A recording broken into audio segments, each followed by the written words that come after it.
Hello again. Here's our second Luminaire Club. Today we're going to go over basic maintenance on the machine, and then we're going to go over your basic sewing fields and what options they give you, and also in the basic sewing fields also for embroidery. We're going to go over projector, and we're going to go over the camera, and then we're going to discuss about why we're talking about the camera and the projector, because next Luminaire Club we are actually going to make a mask, and I meant to grab it. Hang on one second. Here it is. Here it is. I meant to have this available, but I forgot. We are going to make this mask. You can pick a design, whatever design you want. But we are going to make a mask, and we're going to show you how the camera and the projector are going to help you with placing your embroidery designs on your mask. So I figured it's an easy little project, but we will be doing that next time, so you have time to gather all the information and get prepped for that class. You can watch it and always get the stuff afterwards too. So we're going to kind of go over just an overview of that this time, so you kind of get an idea of what it is, and then we're actually going to use it and put it into play. So with this, you're going to be able to sew, you're going to be able to use the camera, you're going to use the projector, and you're going to embroider all in one project and have a project done. And right now, these are very useful. God knows if how long we'll be using them. So might as well make them creative and create your own mask. This actually is one of my favorite ones to wear. Kids love it when I wear that. It's amazing how many kids will walk up to me when I have this mask on. It's kind of scary, but but anyway. So we're going to go over that, and then we're just going to go over those fields today, and then next week I will let you know at the end what types of supplies you're going to need for that class. And we will have a class supply list available here at the store. And if you would like to pick that stuff up here, you can. So to get started, normally you want to turn the machine off when you're doing maintenance on your machine, when you're doing your basic cleaning in between I would say each project that you're doing. If you're using Minky, I'd probably say halfway into the project, clean your bobbin case and hook assembly out. But definitely after each project, you should be doing this. With the Luminaire, all you have to do is hit this button here. If you have the machine on, it's going to say turn off the machine before removing the needle plate. And that's to protect yourself, so you don't hurt yourself or hit the go button and it accidentally starts going. Granted, it has sensors, so it won't do that. But just for your protection and the machine's protection, go ahead and turn that off. Then go ahead and pull the bobbin case out and the bobbin. And one thing that you're going to want to have is, I like Q-tips. If you have a vacuum with small attachments, you can do that also. The only thing is, if you have a vacuum, you make sure inside the hook assembly, this is your hook assembly, and the reason why it's called a hook assembly is because it has a hook. And that's what catches your thread when it goes around. You do not want to damage, nick, or anything on that hook, because if you do, that can cause some issues. So what we're going to do is we're going to be very gentle with this area and everything around it. We're going to pull this little circle piece out. This is a magnet. This magnet holds your bobbin in place. That's what that's job is. Not only that, but there's some other position fingers that are all supposed to help keep your bobbin in place also. And we'll go over that in a second. If you do not have a little vacuum attachment, you have Q-tips. Most everybody has Q-tips. Q-tips are excellent because you can stick a Q-tip in the little crevices, and it grabs onto those lint things. Granted, this machine is very clean because we just got the Luminaire 2. We have had it a few times and sold it, so we haven't had one on the floor for a while. So we finally have one. But look there was a little piece of string. It just grabbed onto it and pulled it right out. That's why I love Q-tips. So just a dry Q-tip, go around your hook. Make sure you get all the way up. I think you need to break the rules and turn the light on the machine. Oh, okay. I'm going to break the rules and turn the light on the machine so you can see it. But you guys make sure that it's turned off. So we're going to wait until the light turns on here. Okay. So now what you're going to want to do is just make sure you bring it all the way around through the top to make sure it gets everything, and come around and then get the little opening back here. Make sure you get down in there and it'll grab whatever it grabs. Then go into the center and get that all cleaned out. And then you can stick your magnet back in and it'll clip right into that little hole. Anything around here, just be very gentle because there are sensors. There's a sensor right here, and that's what tells your machine that your bobbin is running low. So you want to be very careful. And a lot of times when you call and say, oh, it's not sensing that my bobbin is out of thread, a lot of times it's because this is packed full of lint and it can't see it because this is all covered, filled with lint. If you take a Q-tip and just kind of clean out all that lint, it's amazing what your eye, that little eye on that sensor, will be able to read. This is also a sensor. This tells your machine that your needle plate's on. So you just want to be careful with those sensors so you don't damage them, but you do want to keep that area clean. So once it's cleaned out, also this is your cutter here, and sometimes you'll see a lot of thread here in the area. You want to clean that all out. So a Q-tip will help get some of that away, but sometimes you might need to use a tweezers and just pull those threads away from there. Okay, once that's done, you'll notice that there's a little white arrow here. And then you'll notice on your bobbin case, which also, before I forget, I'm going to bring it under here under the light. You want to clean out your bobbin case. If you can, suck up any of the dirt if you have a vacuum cleaner. Otherwise, just take your Q-tip and go in there. It had a little piece of thread in there and I grabbed it. And just grab any thread around. You want to make sure if you have any holes in your bobbin case, if you have a little sander, like if you have a nail file, you can take a nail file and file it down because you want to get rid of any of those burrs. And then this is your tension unit here. If you see any lint caught in there, take your tweezers and just pull it out.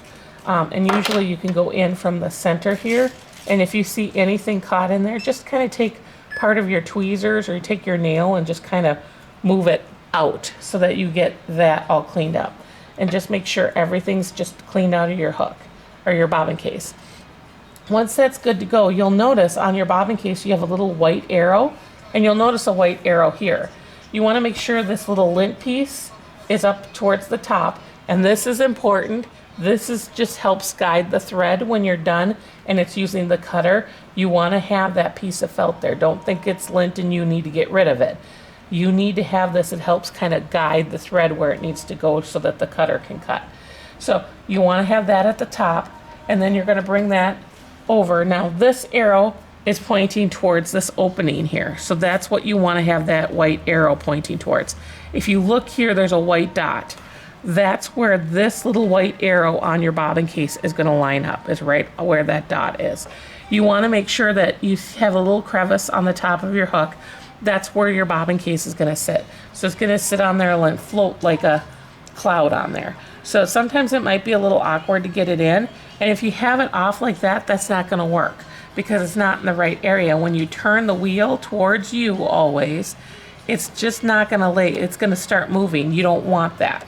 So what you need to do is turn it so that that arrow and that dot meet. And once they meet, you just want to be able to wiggle it back and forth, and it shouldn't do more than just wiggle. Turn a full turn, and if it does not move when you're turning it and the wheel turns nice and smooth, and notice the bobbin case is not shifting at all, you have it in the perfect spot, okay? Now you're good to go to put your needle plate back on. So make sure your needle is out of the way. And sometimes it's just easier just to take the needle out so you don't have to worry about, breaking your needle or hitting your hand with the needle or the needle plate. We're just going to be careful and make sure that it's not by the needle. You're going to stick these two prongs underneath, kind of line it up, make sure it's all lined up perfectly, and then snap it back into place, okay? Now that it's snapped back into place, you can put your bobbin back in, okay?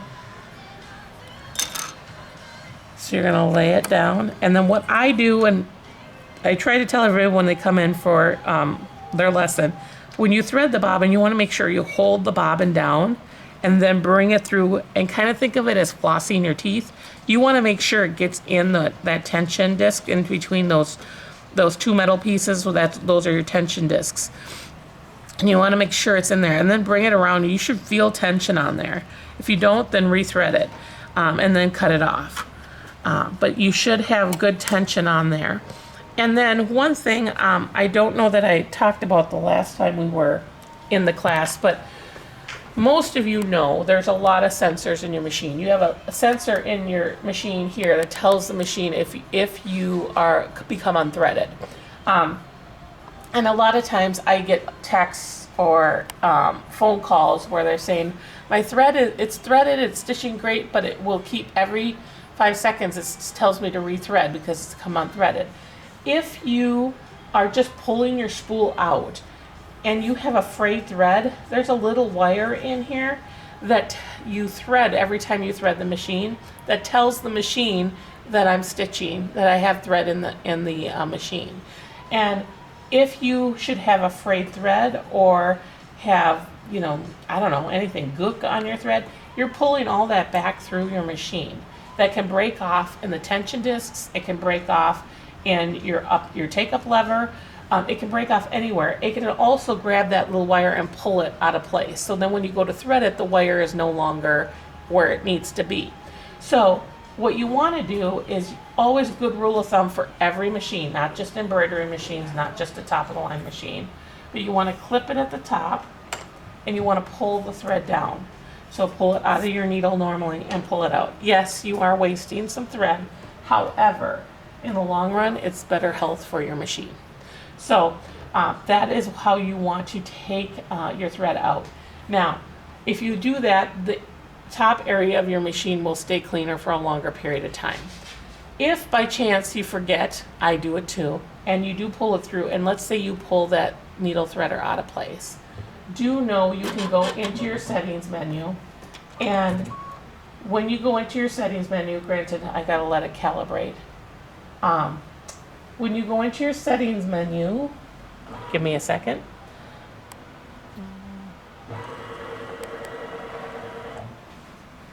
If you go into your settings menu and you go into embroidery, let's see. You might have to go into settings, sewing machine settings. So if you hit the sewing machine, you're on page number 4. It's going to say upper and bobbin thread sensor. You can turn that off. If you turn that off, that means it's also not going to recognize when you run out of bobbin thread. But you can turn that off and then you can complete whatever you're doing or use it until until you bring it in and we can put that threader sensor back into place. So there is a way to still keep sewing and keep doing it. You're just going to have to keep an eye on your bobbin thread. But that, just an FYI also on this, is if once you're done with your project, you will have to turn it back on. This is the only thing in the settings where if you set it, it will actually turn back on after you're done with your garment. It just automatically is sensed to do that. So you may have to turn it off again if it's doing that. But hopefully you'll be able to bring your machine in. It should only take, it takes me probably, the hardest part is taking this apart and getting this off because you want to make sure you don't hit the projector and things like that. That is the hardest part, but it should only take about 5 minutes to do it. You just, for the technician to do it. You do not do it. You bring it in and let the technician do it.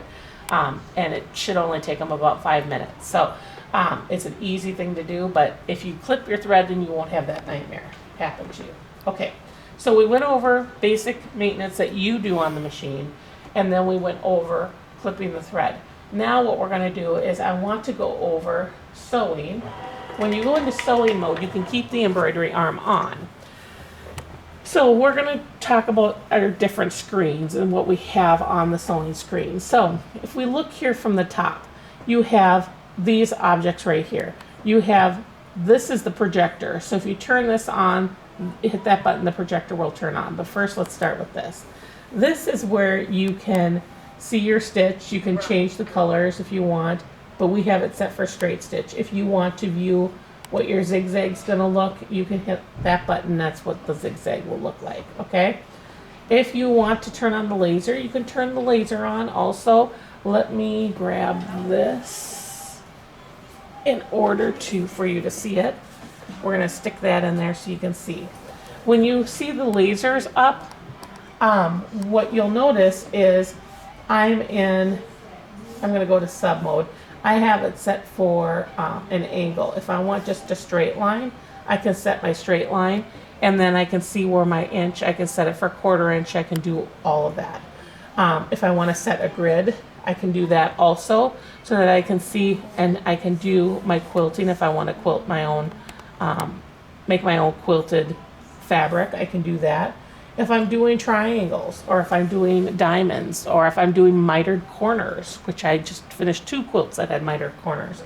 This is a great feature to have because you can set it for the 45-degree angle, and then you'll know exactly where your point needs to stop in order for you to not go too far over, and you'll know exactly where you need to start also for your mitered corners. So that's what one nice thing about using this machine is you can actually, there's no way to overstitch or understitch when you're doing your mitered corners. So that's what that feature is. If we do the projector, we wait a second, the projector will turn on and it will show me what I'm stitching, but I obviously didn't turn off the laser. So we're going to turn the laser off here for a second.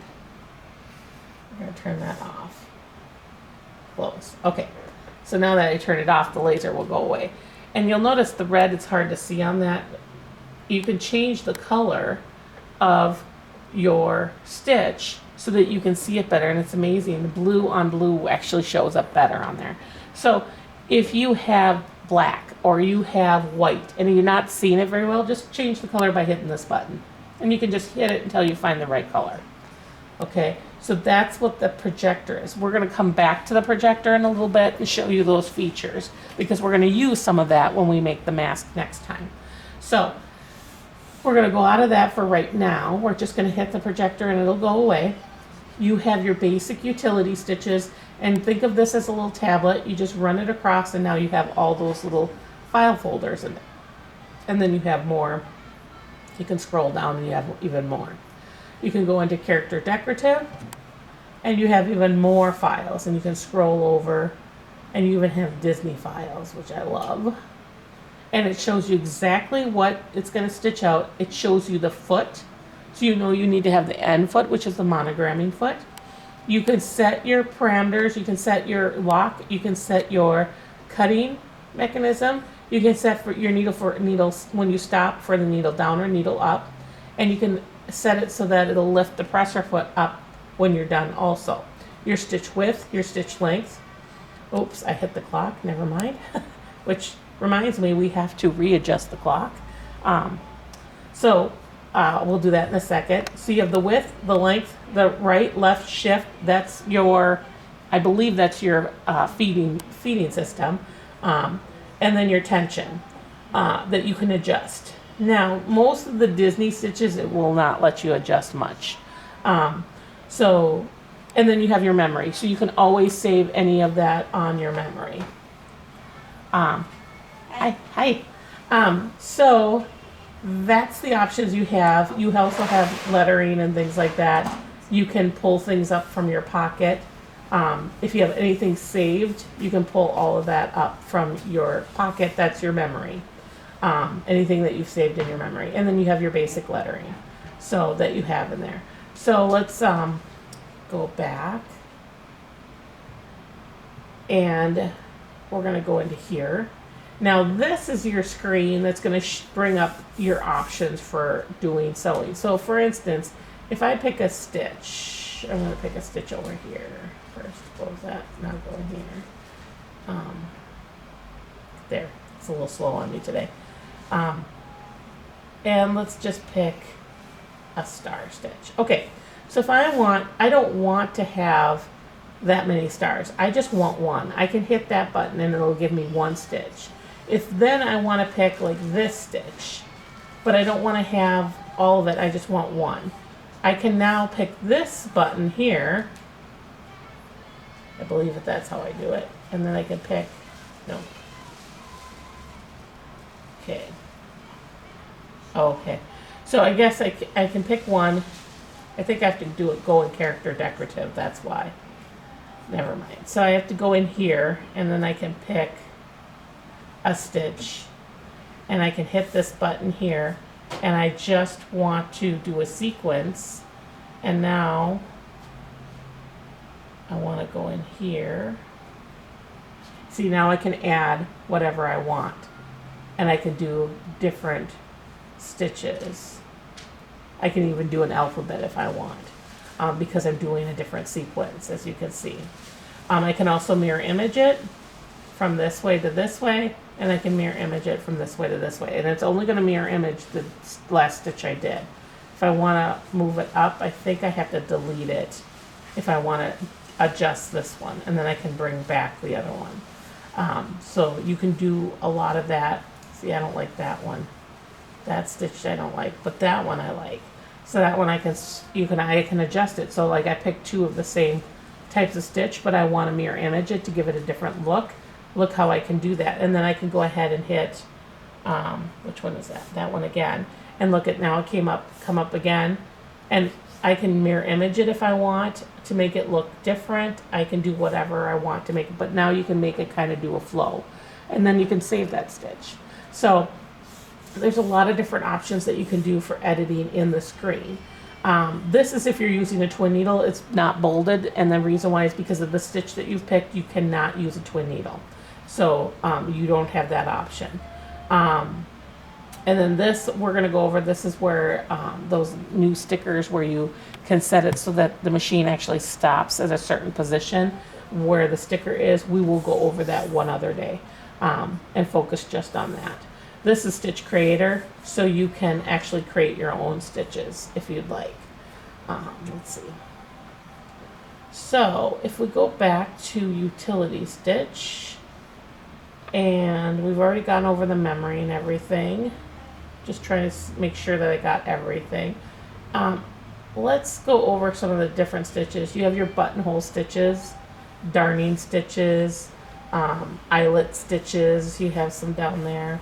Then you have your quilting stitches. These are quilting stitches, are pretty much stitches that are set at a certain stitch lengths. Like for instance, a lot of people who quilt like their stitch length at 2.0, so they've already set it into 2.0 mode. And the reason why is because Brother pretty much just sat down with their educators and said, what do you want to see when you're quilting? What kind of stitches do you want your stitches set at? And that's what they did. They set those for you.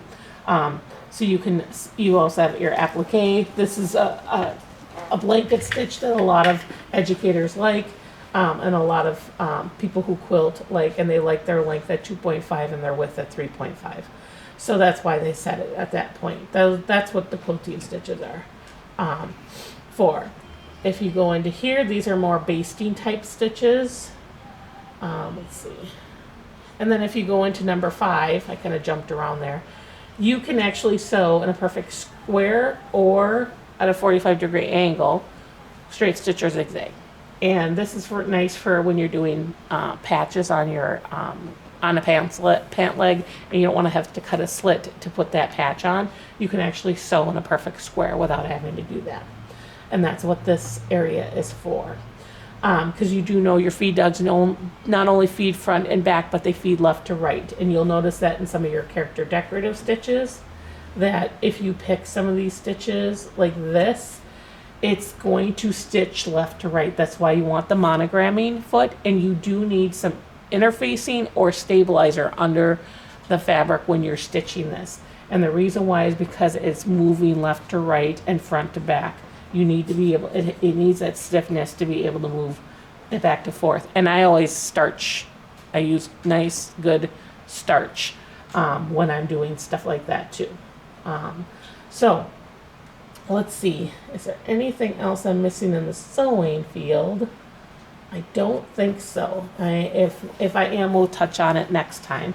To put your foot on, I want to show you all the wonderful things you get with the machine.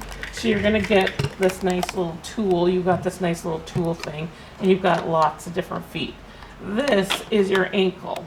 This is a high shank ankle, okay? Just a second, I missed it. Okay. All right. So this is your high shank, because the bigger Brother machines are all high shank. The smaller machines are all low shank. But in order for the machines to be compatible, the lower end machines and the high end machines to be compatible with all the feet. They made the ankle adjust and you can just clip on the feet. If you're using a walking foot, Brother has a lot of walking feet. And I know other dealers I've been asked this question because they've gone to other dealers and the dealers have said that they don't make ankles for the bigger machine or walking feet for the bigger machine. All the walking feet, besides the multi-walking foot, will work on these machines or the other ones. You do get an adapter with the machine that makes your machine a low shake. So you just have to dig through your little pile in here, and I can see it's right at the top. By the time I get to it, it'll be at the bottom. But this is your little adapter. You just pop this in here, and actually you turn it this way, and you take this off and you just slide this in, and then now you have a low shank machine. And so that's what that is for. Don't lose it. There's a screw in here somewhere. It's right at the bottom here. I don't know why they don't screw it in, but there is a screw in here for the machine. Let me pull everything out. And as I'm pulling this stuff out, I'm going to go over all of this stuff with you too, because a lot of times we forget that we even have this stuff because it comes with so much stuff. So you get your bobbins, you get your bobbin clips. This helps keep the thread from on fraying, and you can clip them to the top of your machine or your top of your hood here if you would like. So that's what those two are. You've got your thread nets. This helps if you have a thread that's unraveling too fast. You can actually just stick, I'm dropping things, don't mind me. You can actually just stick this over.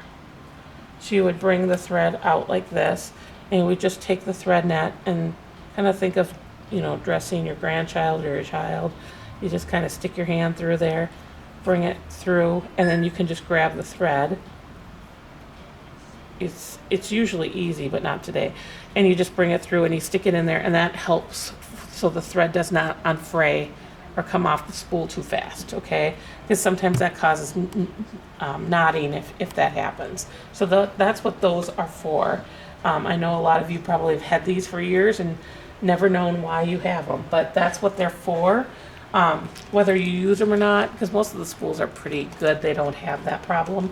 But just in case you have one of those pesky spools, you get a little scissors with your machine, eyelet punch, which comes with pretty much all the Brother machines, and you get them I think with the Vikings and the Fofs too. You've got your little tool to unscrew for your needle. You've got a flathead screwdriver, because a lot of, like the Stellaire, you don't have a lever, you're going to have to unscrew. So a flathead screwdriver is always good. You have your spool caps. However, if you're doing embroidery, do not put a spool cap on the machine unless you're using, where is it? This spool cap. This little spool cap will actually go inside your spool, so your thread won't get caught between the spool cap and the spool.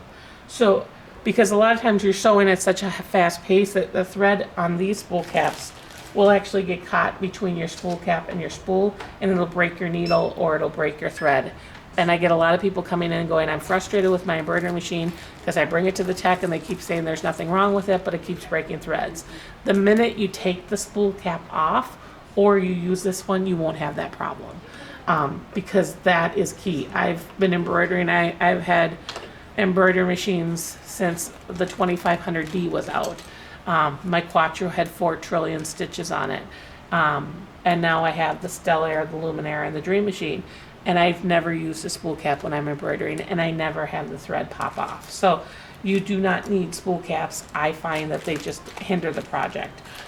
So I do not use them. For sewing, I do use them because I sew at a slower pace.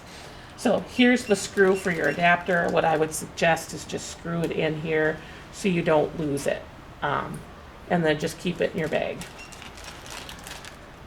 Let's see. These are your covers. You have one that has a hole in it. That hole is for doing bobbin work type of things. And so we're going to play with the bobbin work eventually too. You will also have a gray bobbin case. This is the black one. The gray one's probably in my drawer here somewhere. That one is for bobbin work. Do not put that in if you're using it for regular embroidery or sewing, because you will have nothing but tension issues. Because that is set for wrapping like cord or ribbon in there, and you sew actually upside down is what happens. This one is an extra bobbin case. Now, the purple dot, now there's discrepancy on whether the purple dot is used for sewing or for embroidery, because they used to do the purple dot for embroidery, and I think they swapped it now. So the purple dot means for sewing. The tensions are set for a 40 weight thread. The bobbin that's in there will not have a purple dot in the center. That is actually set for 60 weight thread, because when you do embroidery, you usually use 60 weight thread. I find I don't notice that much of a difference on the tension, so you can use either one. But it's like nice having a backup one.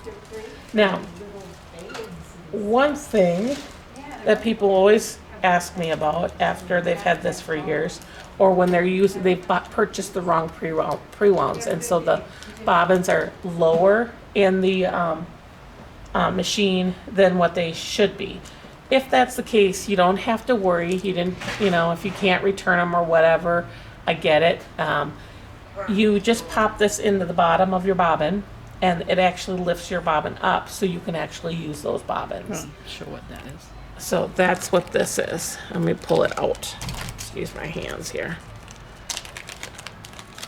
And it has directions in here too, but it's just a little bobbin. It's a flat metal piece, and it has a magnet at the bottom, so it kind of sticks to the bottom of the bobbin case, but it just lifts it up. They also they're called bobbin genies, and you can stick those in there if your bobbin's wiggling around. Sometimes you buy the cheaper mass-produced bobbins, and the circumference isn't as wide, or they're not as high as they should be, and they kind of make this sound, and it makes your machine sound louder. If you pop this in, that'll help.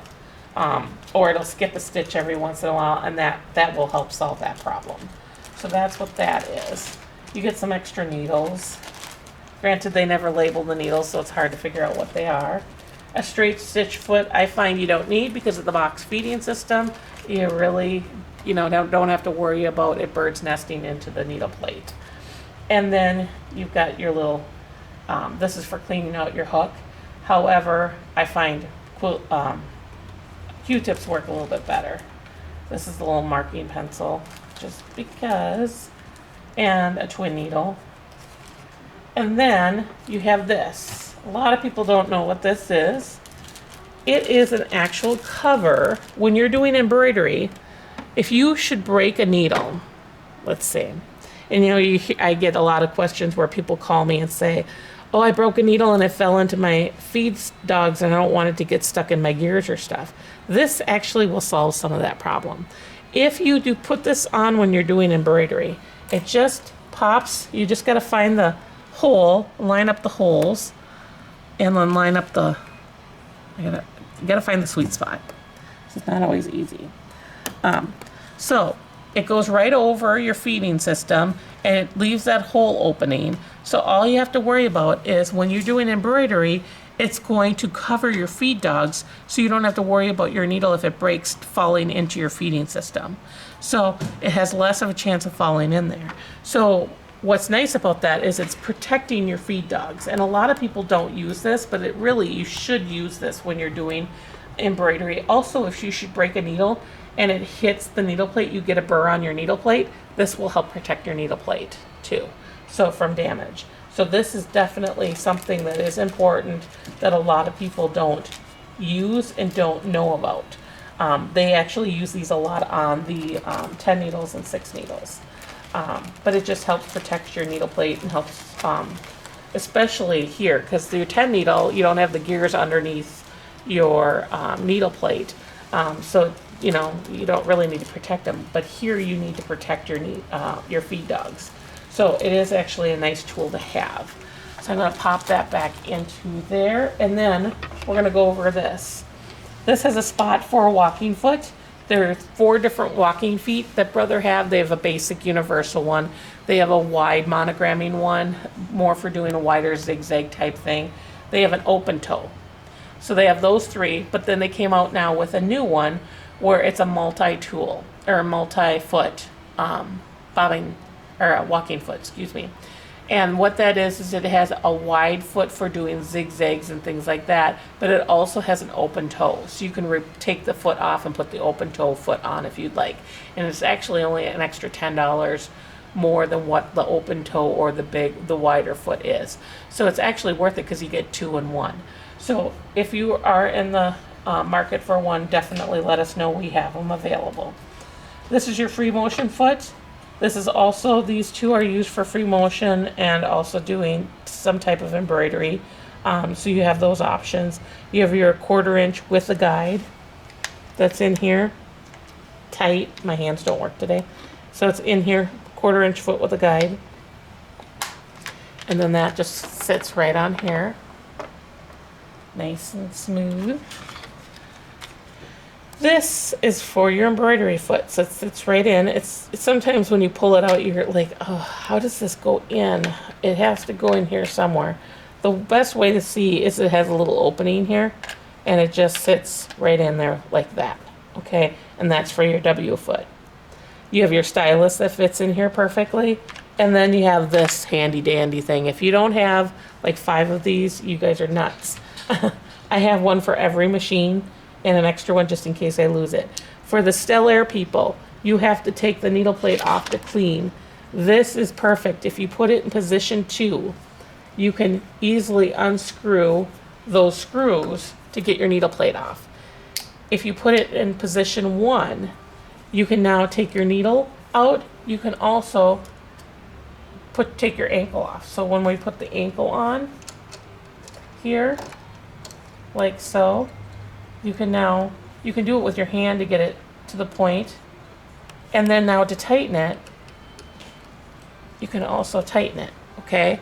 Now this is the magic part. With your hoop, if you're like me, I have severe rheumatoid arthritis and my hands are always in pain. And I was looking this morning, they're swollen and you think you got the hoop in tight, but it's amazing when you stick it into the 3rd position, you have the metal piece inside there. You stick it in and turn it until it clips in there, and you think you have it tight, and look at how much more I can tighten that hoop, okay? And you don't have to worry, I've tightened these things really tight and I haven't broken them yet. So that's what's nice about it. You can get it even tighter than your hand could ever, because you just have that capability. I don't know what it is, but you have just more of that dexterity to get that tighter. Do know that you will have to take it to loosen it. You can just go the opposite way and then get it loosened. I also tell people when I'm done with my quilt, I just take it from the back, or my hoop. When I'm done, I just take my thumbs, because I have the base here. I take my thumbs and hold it with my hand, take my thumbs, and I just kind of push it out, and that pops it out nice and easy too. But you may want to loosen it a little bit too, because that will help you get it in there nice and strong. So I'm going to stick that back in here for right now. So that's this tool. If you want extras, we have them at the store, because I don't know about you, but I always lose them, and then the minute I buy a new one, I find it. So if you have 10 of them, then you'll never lose them. Okay, so the V foot, which is the seam guide foot, that's a foot that you can purchase that has a hole, so because the seam guide sticks out, that can fit that hoop. Then I have the zigzag foot, or the zipper foot, which is an I. The button placement foot is right here. The J foot, the R, which is a blind hem foot, your monogramming foot, and then this is also a hemming foot that you have. So these are your basic feet and your seam ripper, okay? That's what that is for. Then you have spots that you can put your needles and things like that in, all right? So that's what that goes in there. And then there's spots to put your motorized walking foot in there, and there's also spots to put your buttonhole foot in there. Those I have in the drawer right now. So that's what that is. Now, last but not least today, we are going to go over the, let me turn it this way. projector and the camera. So we're in sewing mode, and I'm gonna just show you in sewing mode first how we can use the projector in the sewing mode. I'm just going over this just so that you know, because we are gonna be playing with this when we do our project next week. So I'm gonna go back into utility decorative, and I'm going to pick a blanket stitch. So I'm gonna go into number 2, and I'm gonna pick a blanket stitch. And I'm gonna turn the projector on, okay? When I turn the projector on, I have to give it a second. The light is gonna dim, and your projector is gonna come up. You're gonna have some options here. If you look here, you have the X, that means it'll go away. You can change the different colors to get a different color font, which is right here. And then you have the stitch selector. If you have a battery, put a battery in your stylus, and if I hit that button, it communicates to the machine, and it says, oh, I don't know that I want that stitch. I might want this one or this one. So it's going to show you the stitches on each side of it. And I can just page over by using the stylus to pick which stitch I want. And let's say I want this stitch. If it's in the center, then I can hit set, and now that stitch is going to come up. If I want to change the stitch width, I can do that, and it shows me as I'm doing it. The stitch length, I can make it closer together, and it's going to show me right there what it's going to look like. So I can put my fabric there and look at it and go, you know what, that's what I like, that's how I want it set. So that's what I'm going to do. This one, I can't remember what this one does. Oh, looks like it's moving it down. So it's moving it to the right and moving it to the left is what that does. And you can see the needles moving also. So that's what this does. So if I don't want it right in the center and I want to move it down a little bit or move it to the right a little bit, I can do that. That's what that does. So that's what the projector will do while in sewing mode. You can also sew with this on. So you can line up your fabric. So let's say I have my garment and I'm like, you know what? This is something that's on my garment, and I just want to have that right there lined up with that, or let's do a longer one. I want to have this lined up so it stitches right next. I can line my fabric up and go ahead and stitch it out. And there's no way to make a mistake. Well, granted, there's always a way to make a mistake, but the machine makes it almost impossible to make a mistake, which is nice. So that's the projector in the sewing mode, and you can sew with the projector on in sewing mode. Now, if we go to embroidery mode, we're going to turn the projector off, and we're going to go to embroidery. So I'm going to hit the home button, and now I'm going to hit embroidery. Now, I don't have anything hooped right now because we're not going to do any embroidery right now. I'm just showing you. But I just want to show you. If I let's bring up Mr. Mickey Mouse, and I have something that I scanned in last time. So I'm going to go into my settings. I showed you this last time, and I'm going to page over, oops, I was there. So I'm going to page back to page 8, and I'm just going to go, nope, I was in the wrong spot. Never mind. I have to be on page 10. I'm going to hit delete. Now the Still Air people, it's going to probably be on page 8 or 9. I can't remember off the top of my head. You just want to hit delete.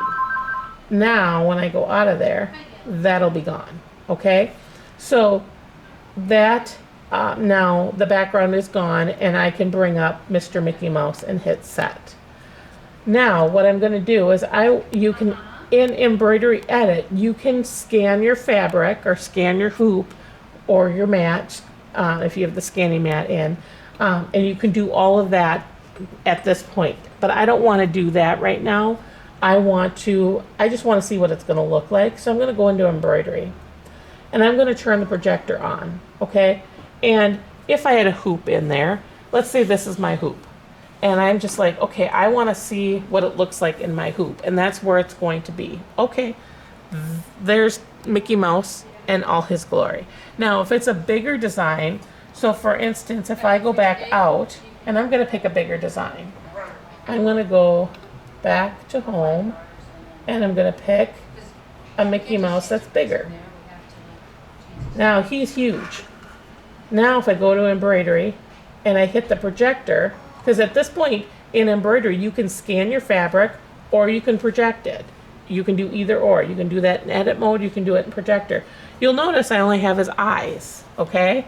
So that's where the projector, but let's say I want to see where it's going to be, you know, where his mouth is going to line up on my project.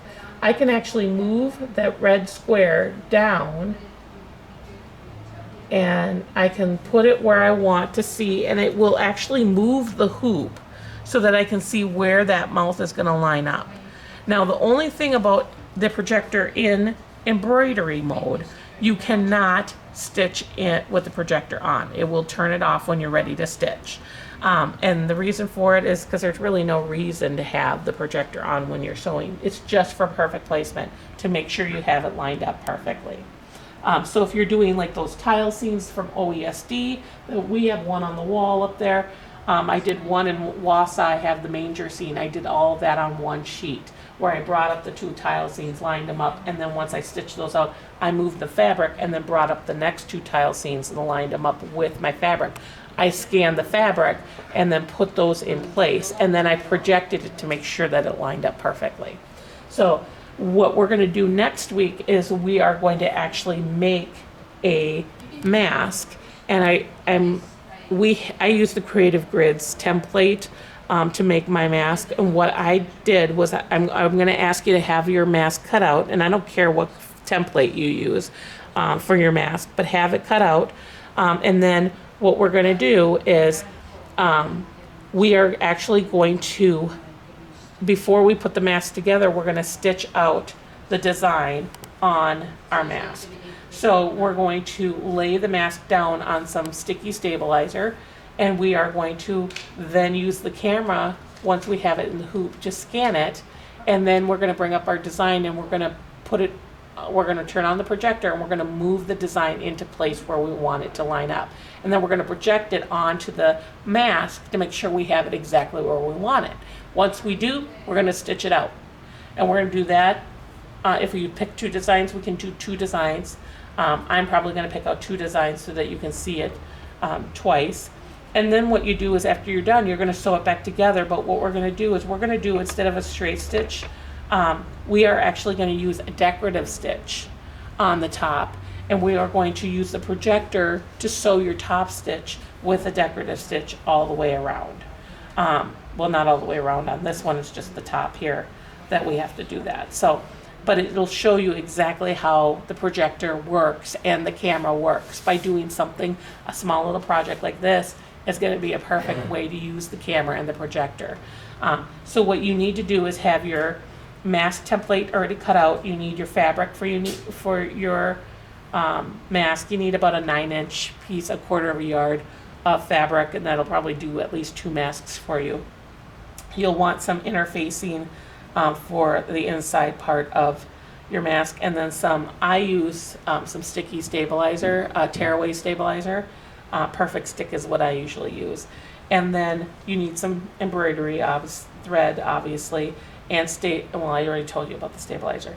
You want some elastic. We have this type of elastic here. We also have the nose, and we have some new elastic that has the little cord stops, which are nice if you have people who have smaller faces and stuff. You can adjust the elastic on those. And then we have the nose pieces also that you can purchase here. So you'll need those because you'll need to stitch those in place. And we will actually finish a mask while we're taping. So that's the project for next time. If you have any questions or want a supply list, just let us know. We should have the supply list available for you next week. So that's it for this Embroidery or Luminaire Club, excuse me, and we'll see you next time. Done.